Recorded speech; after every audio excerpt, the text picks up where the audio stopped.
Shalom friends, एक बार फिर से आप सभी का स्वागत है। आज मैं आपके लिए लेकर आई हूँ एक 1 ईयर बाइबल रीडिंग कैलेंडर। अगर आपका कोई बाइबल रीडिंग रूटीन नहीं है और आप कभी भी अपनी पूरी बाइबल कंप्लीट नहीं कर पाए हैं, तो ये वीडियो आपके लिए है। इसमें ओल्ड टेस्टमेंट और न्यू टेस्टमेंट के सभी चैप्टर्स को डे वाइज ऑर्गेनाइज किया गया है। डे 1 से लेकर डे 365 तक के सभी चैप्टर्स आपको यहाँ मिलेंगे। डे 365 पर आप अपनी पूरी बाइबल कंप्लीट कर पाएंगे, तो आप इसके द्वारा आशीषित हों। और अगर आपको ये वीडियो पसंद आती है तो आप अपने फैमिली और फ्रेंड्स से शेयर करें, और अगर आप चाहें तो आप सब्सक्राइब, लाइक और कमेंट भी करें और बेल आइकन को प्रेस करके नोटिफिकेशन ऑन करना ना भूलें। So praise the Lord, shalom to everyone. Let's get started. Day 122, chapter number 3, बुद्धि प्राप्ति के लिए सुलेमान की प्रार्थना। फिर राजा सुलेमान मिस्र के राजा फिरौन की बेटी को ब्याह कर उसका दामाद बन गया और उसको दाऊदपुर में लाकर जब तक अपना भवन और यहोवा का भवन और यरूशलेम के चारों ओर की शहरपनाह ना बनवा चुका, तब तक उसको वहीं रखा, क्योंकि प्रजा के लोग तो ऊंचे स्थानों पर बलि चढ़ाते थे और उन दिनों तक यहोवा के नाम का कोई भवन नहीं बना था। सुलेमान यहोवा से प्रेम रखता था और अपने पिता दाऊद की विधियों पर चलता तो रहा, परंतु वह ऊंचे स्थानों पर भी बलि चढ़ाया और धूप जलाया करता था। और राजा गिबोन को बलि चढ़ाने गया, क्योंकि मुख्य ऊंचा स्थान वही था। तब वहां की वेदी पर सुलेमान ने 1000 होम बलि चढ़ाए। गिबोन में यहोवा ने रात को स्वप्न के द्वारा सुलेमान को दर्शन देकर कहा, जो कुछ तू चाहे कि मैं तुझे दूं वह मांग। सुलेमान ने कहा, तू अपने दास मेरे पिता दाऊद पर बड़ी करुणा करता रहा, क्योंकि वह अपने को तेरे सम्मुख जानकर तेरे साथ सच्चाई और धर्म और मन की सिधाई से चलता रहा, और तूने यहाँ तक उस पर करुणा की थी कि उसे उसकी गद्दी पर विराजने वाला एक पुत्र दिया है, जैसा कि आज वर्तमान है। और अब हे मेरे परमेश्वर यहोवा, तूने अपने दास को मेरे पिता दाऊद के स्थान पर राजा किया है, परंतु मैं छोटा लड़का सा हूँ जो भीतर बाहर आना जाना नहीं जानता। फिर तेरा दास तेरी चुनी हुई प्रजा के बहुत से लोगों के मध्य में है, जिनकी गिनती बहुतायत के मारे नहीं हो सकती। तू अपने दास को अपनी प्रजा का न्याय करने के लिए समझने की ऐसी शक्ति दे कि मैं भले बुरे को परख सकूं, क्योंकि कौन ऐसा है कि तेरी इतनी बड़ी प्रजा का न्याय कर सके। इस बात से प्रभु प्रसन्न हुआ कि सुलेमान ने ऐसा वरदान मांगा है। तब परमेश्वर ने उससे कहा, इसलिए कि तूने यह वरदान मांगा है, और ना तो दीर्घायु और न धन और न अपने शत्रुओं का नाश मांगा है, परंतु समझने के विवेक का वरदान मांगा है। इसलिए सुन, मैं तेरे वचन के अनुसार करता हूँ, तुझे बुद्धि और विवेक से भरा मन देता हूँ, यहाँ तक कि तेरे समान ना तो तुझसे पहले कोई कभी हुआ और न बाद में कोई कभी होगा। फिर जो तूने नहीं मांगा, अर्थात धन और महिमा, वह भी मैं तुझे यहाँ तक देता हूँ कि तेरे जीवन भर कोई राजा तेरे तुल्य ना होगा। फिर यदि तू अपने पिता दाऊद के समान मेरे मार्गों में चलता हुआ मेरी विधियों और आज्ञाओं को मानता रहेगा, तो मैं तेरी आयु बढ़ाऊंगा। तब सुलेमान जाग उठा और देखा कि यह स्वप्न था। फिर वह यरूशलेम को गया और यहोवा की वाचा के संदूक के सामने खड़ा होकर होम बलि और मेल बलि चढ़ाए और अपने सब कर्मचारियों के लिए भोज किया। सुलेमान का अद्भुत न्याय। उस समय 2 वेश्याएं राजा के पास आकर उसके सम्मुख खड़ी हुईं। उनमें से एक स्त्री कहने लगी, हे मेरे प्रभु, मैं और यह स्त्री दोनों एक ही घर में रहती हैं, और इसके संग घर में रहते हुए मेरे एक बच्चा हुआ। फिर मेरे जच्चा के 3 दिन बाद ऐसा हुआ कि यह स्त्री भी जच्चा हो गई। हम तो संग ही संग थीं। हम दोनों को छोड़कर घर में और कोई भी ना था, और रात में इस स्त्री का बालक इसके नीचे दबकर मर गया। तब इसने आधी रात को उठकर, जब तेरी दासी सो रही थी, तब मेरा लड़का मेरे पास से लेकर अपनी छाती में रखा और अपना मरा हुआ बालक मेरी छाती में लिटा दिया। भोर को जब मैं अपना बालक दूध पिलाने को उठी, तब उसे मरा हुआ पाया, परंतु भोर को मैंने ध्यान से यह देखा कि वह मेरा पुत्र नहीं है। तब दूसरी स्त्री ने कहा, नहीं, जीवित पुत्र मेरा है और मरा पुत्र तेरा है। परंतु वह कहती रही, नहीं, मरा हुआ तेरा पुत्र है और जीवित मेरा पुत्र है। यूं वे राजा के सामने बातें करती रहीं। तब राजा ने कहा, एक तो कहती है जो जीवित है वही मेरा पुत्र है और मरा हुआ तेरा पुत्र है, और दूसरी कहती है, नहीं, जो मरा है वही तेरा पुत्र है और जो जीवित है वह मेरा पुत्र है। फिर राजा ने कहा, मेरे पास तलवार ले आओ। अतः एक तलवार राजा के सामने लाई गई। तब राजा बोला, जीविते बालक को 2 टुकड़े करके आधा इसको और आधा उसको दो। तब जीवित बालक की माता का मन अपने बेटे के स्नेह से भर आया और उसने राजा से कहा, हे मेरे प्रभु, जीवित बालक उसी को दे, परंतु उसको किसी भांति ना मार। दूसरी स्त्री ने कहा, वह ना तो मेरा हो और न तेरा, वह 2 टुकड़े किया जाए। तब राजा ने कहा, पहली को जीवित बालक दो, किसी भांति उसको ना मारो, क्योंकि उसकी माता वही है। जो न्याय राजा ने चुकाया था उसका समाचार समस्त इज़राइल को मिला और उन्होंने राजा का भय माना, क्योंकि उन्होंने यह देखा कि उसके मन में न्याय करने के लिए परमेश्वर की बुद्धि है। चैप्टर नंबर 4, सुलेमान के उच्चाधिकारी। राजा सुलेमान तो समस्त इज़राइल के ऊपर राजा नियुक्त हुआ था और उसके हाकिम ये थे, अर्थात सादोक का पुत्र अजर्याह याजक और शीशा के पुत्र एलीहोरेप और अहिया प्रधानमंत्री थे। अहीलूद का पुत्र यहोशापात इतिहास का लेखक था। फिर यहोयादा का पुत्र बनायाह प्रधान सेनापति था और सादोक और एब्यातार याजक थे। नातान का पुत्र अजर्याह भंडारियों के ऊपर था और नातान का पुत्र जाबूद याजक और राजा का मित्र भी था। अहीशार राज परिवार के ऊपर था और अब्दा का पुत्र अदोनीराम बेगारों के ऊपर मुखिया था। सुलेमान के 12 भंडारी थे जो समस्त इज़राइल पर अधिकारी थे और राजा और उसके घराने के लिए भोजन का प्रबंध करते थे।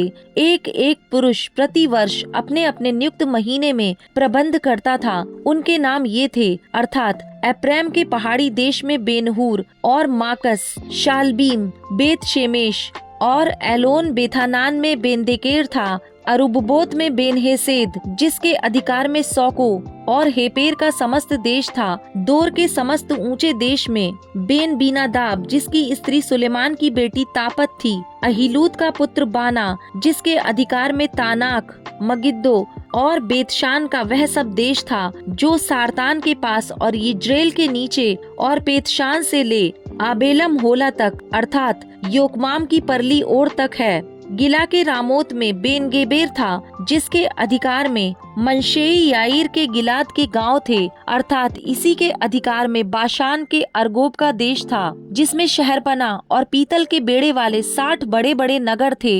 इद्दा के पुत्र अहीनादाब के हाथ में महनैम था। नप्ताली में अहीमास था जिसने सुलेमान की बासमत नामक बेटी से विवाह किया था। आशेर और आलोत में हुशे का पुत्र बाना, इस्साकार में पारूह का पुत्र यहोशापात और बिन्यामीन में एला का पुत्र शिमी था। ऊरी का पुत्र गेबेर गिलाद में, अर्थात एमोरियों के राजा सीहोन और बाशान के राजा ओग के देश में था। इस समस्त देश में वही भंडारी था। सुलेमान का सफल शासन। यहूदा और इज़राइल के लोग बहुत थे। वे समुद्र के तीर पर की बालू के किनकों के समान बहुत थे और खाते पीते और आनंद करते रहे। सुलेमान तो महानद से लेकर फिलिस्तियों के देश और मिस्र की सीमा तक के सब राज्यों के ऊपर प्रभुता करता था और उनके लोग सुलेमान के जीवन भर भेंट लाते और उसके अधीन रहते थे। सुलेमान की एक दिन की रसोई में इतना उठता था, अर्थात 30 कोर मैदा, 60 कोर आटा, 10 तैयार किए हुए बैल और चराइयों में से 20 बैल और 100 भेड़ बकरी, और इनको छोड़ हरिन, चिकारे,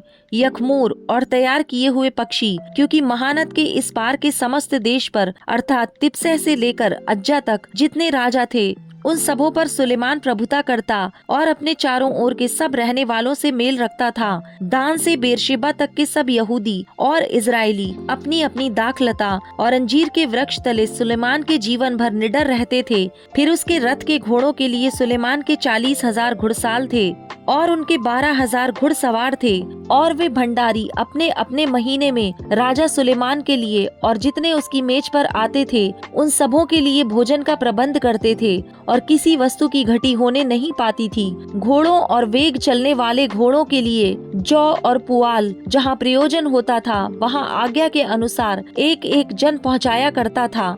परमेश्वर ने सुलेमान को बुद्धि दी और उसकी समझ बहुत ही बढ़ाई और उसके हृदय में समुद्र तट की बालू के किनकों के तुल्य अनगिनत गुण दिए। और सुलेमान की बुद्धि पूर्व देश के सब निवासियों और मिस्रियों की भी बुद्धि से बढ़कर बुद्धि थी। वह तो और सब मनुष्यों से वरन एतान एज्रेही और हेमान और माहौल के पुत्र कलकोल और ददरा से भी अधिक बुद्धिमान था, और उसकी कीर्ति चारों ओर की सब जातियों में फैल गई। उसने 3000 नीति वचन कहे और उसके 1005 गीत भी हैं। फिर उसने लबानोन के देवदारुओं से लेकर भीत में से उगते हुए जूफा तक के सब पेड़ों की चर्चा की और पशुओं, पक्षियों और रेंगने वाले जंतुओं और मछलियों की चर्चा की। और देश देश के लोग पृथ्वी के सब राजाओं की ओर से जिन्होंने सुलेमान की बुद्धि की कीर्ति सुनी थी, उसकी बुद्धि की बातें सुनने को आया करते थे। चैप्टर नंबर 5, मंदिर निर्माण की तैयारी। सोर के राजा हीराम ने अपने दूत सुलेमान के पास भेजे, क्योंकि उसने सुना था कि वह अभिषिक्त होकर अपने पिता के स्थान पर राजा हुआ है। और दाऊद के जीवन भर हीराम उसका मित्र बना रहा। सुलेमान ने हीराम के पास यूं कहला भेजा, तुझे मालूम है कि मेरा पिता दाऊद अपने परमेश्वर यहोवा के नाम का एक भवन इसलिए न बनवा सका कि वह अपने चारों ओर लड़ाइयों में तब तक उलझा रहा जब तक यहोवा ने उसके शत्रुओं को उसके पांव तले न कर दिया। परंतु अब मेरे परमेश्वर यहोवा ने मुझे चारों ओर से विश्राम दिया है। अब ना तो कोई विरोधी है और ना कुछ विपत्ति देख पड़ती है। मैंने अपने परमेश्वर यहोवा के नाम का एक भवन बनवाने की ठान रखी है, अर्थात उस बात के अनुसार जो यहोवा ने मेरे पिता दाऊद से कही थी। तेरा पुत्र जिसे मैं तेरे स्थान में गद्दी पर बैठाऊंगा, वही मेरे नाम का भवन बनवाएगा। इसलिए अब तू मेरे लिए लबानोन पर से देवदारू काटने की आज्ञा दे, और मेरे दास तेरे दासों के संग रहेंगे, और जो कुछ मजदूरी तू ठहराए वही मैं तुझे तेरे दासों के लिए दूंगा। तुझे मालूम है कि सीदोनियों के बराबर लकड़ी काटने का भेद हम लोगों में से कोई भी नहीं जानता। सुलेमान की ये बातें सुनकर हीराम बहुत आनंदित हुआ और कहा, आज यहोवा धन्य है जिसने दाऊद को उस बड़ी जाति पर राज्य करने के लिए एक बुद्धिमान पुत्र दिया है। तब हीराम ने सुलेमान के पास यूं कहला भेजा, जो तूने मेरे पास कहला भेजा है वह मेरी समझ में आ गया। देवदारू और सनोवर की लकड़ी के विषय जो कुछ तू चाहे वही मैं करूँगा। मेरे दास लकड़ी को लबानोन से समुद्र तक पहुँचाएंगे, फिर मैं उनके बेड़े बनवाकर जो स्थान तू मेरे लिए ठहराए वही समुद्र के मार्ग से उनको पहुँचवा दूंगा। वहाँ मैं उनको खोलकर डलवा दूंगा और तू उन्हें ले लेना, और तू मेरे परिवार के लिए भोजन देकर मेरी इच्छा पूरी करना। इस प्रकार हीराम सुलेमान की इच्छा के अनुसार उसको देवदारू और सनोवर की लकड़ी देने लगा। और सुलेमान ने हीराम के परिवार के खाने के लिए उसे 20,000 कोर गेहूं और 20 कोर पेरा हुआ तेल दिया। इस प्रकार सुलेमान हीराम को प्रतिवर्ष दिया करता था। यहोवा ने सुलेमान को अपने वचन के अनुसार बुद्धि दी, और हीराम और सुलेमान के बीच मेल बना रहा, वरन उन दोनों ने आपस में वाचा भी बांध ली। राजा सुलेमान ने पूरे इज़राइल में से 30,000 पुरुष बेगार पर लगाए और उन्हें लबानोन पहाड़ पर पारी पारी करके महीने महीने 10,000 भेज दिया करता था, और 1 महीना वे लबानोन पर और 2 महीने घर पर रहा करते थे। और बेगारियों के ऊपर अदोनीराम ठहराया गया। सुलेमान के 70,000 बोझ ढोने वाले और पहाड़ पर 80,000 वृक्ष काटने वाले और पत्थर निकालने वाले थे।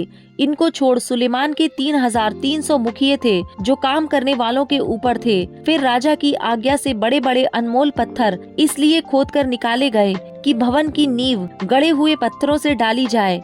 अतः सुलेमान के कारीगरों और हीराम के कारीगरों और गबालियों ने उनको गढ़ा और भवन के बनाने के लिए लकड़ी और पत्थर तैयार किए। Luke chapter number 23 verse number 1 to 25। पिलातूस के सामने यीशु। तब सारी सभा उठकर उसे पिलातूस के पास ले गई। वे यह कहकर उस पर दोष लगाने लगे, हमने इसे लोगों को बहकाते और कैसर को कर देने से मना करते और अपने आप को मसीह राजा कहते हुए सुना है। पिलातूस ने उससे पूछा, क्या तू यहूदियों का राजा है? उसने उसे उत्तर दिया, तू आप ही कह रहा है। तब पिलातूस ने प्रधान याजकों और लोगों से कहा, मैं इस मनुष्य में कोई दोष नहीं पाता। पर वे और भी दृढ़ता से कहने लगे, यह गलील से लेकर यहाँ तक सारी यहूदिया में उपदेश दे देकर लोगों को भड़काता है। यह सुनकर पिलातूस ने पूछा, क्या यह मनुष्य गलीली है? और यह जानकर कि वह हेरोदेस की रियासत का है, उसे हेरोदेस के पास भेज दिया, क्योंकि उन दिनों में वह भी यरूशलेम में था। हेरोदेस के सामने यीशु। हेरोदेस यीशु को देखकर बहुत ही प्रसन्न हुआ, क्योंकि वह बहुत दिनों से उसे देखना चाहता था, इसलिए कि उसके विषय में सुना था और उससे कुछ चिन्ह देखने की आशा रखता था। वह उससे बहुत सी बातें पूछता रहा, पर उसने उसको कुछ भी उत्तर ना दिया। प्रधान याजक और शास्त्री खड़े हुए तन मन से उस पर दोष लगाते रहे। तब हेरोदेस ने अपने सिपाहियों के साथ उसका अपमान करके ठट्टों में उड़ाया और भड़कीला वस्त्र पहनाकर उसे पिलातूस के पास लौटा दिया। उसी दिन पिलातूस और हेरोदेस मित्र हो गए। इसके पहले वे एक दूसरे के बैरी थे। पिलातूस द्वारा यीशु को मृत्युदंड। पिलातूस ने प्रधान याजकों और सरदारों और लोगों को बुलाकर उनसे कहा, तुम इस मनुष्य को लोगों का बहकाने वाला ठहराकर मेरे पास लाए हो, और देखो मैंने तुम्हारे सामने उसकी जांच की, पर जिन बातों का तुम उस पर दोष लगाते हो उन बातों के विषय में मैंने उसमें कुछ भी दोष नहीं पाया है, ना हेरोदेस ने, क्योंकि उसने उसे हमारे पास लौटा दिया है। और देखो उससे ऐसा कुछ नहीं हुआ कि वह मृत्यु के दंड के योग्य ठहराया जाए, इसलिए मैं उसे पिटवा कर छोड़ देता हूँ। पिलातूस पर्व के समय उनके लिए एक बंदी को छोड़ने पर विवश था। तब सब मिलकर चिल्ला उठे, इसका काम तमाम कर और हमारे लिए बरअब्बा को छोड़ दे। वह किसी बलवे के कारण जो नगर में हुआ था और हत्या के कारण बंदी गृह में डाला गया था। पर पिलातूस ने यीशु को छोड़ने की इच्छा से लोगों को फिर समझाया, परंतु उन्होंने चिल्लाकर कहा, उसे क्रूस पर चढ़ा, क्रूस पर। उसने तीसरी बार उनसे कहा, क्यों, उसने कौन सी बुराई की है? मैंने उसमें मृत्यु के दंड के योग्य कोई बात नहीं पाई, इसलिए मैं उसे पिटवा कर छोड़ देता हूँ। परंतु वे चिल्ला चिल्ला कर पीछे पड़ गए कि वह क्रूस पर चढ़ाया जाए, और उनका चिल्लाना प्रबल हुआ। अतः पिलातूस ने आज्ञा दी कि उनकी विनती के अनुसार किया जाए। उसने उस मनुष्य को जो बलवे और हत्या के कारण बंदीगृह में डाला गया था और जिसे वे मांगते थे छोड़ दिया, और यीशु को उनकी इच्छा के अनुसार सौंप दिया।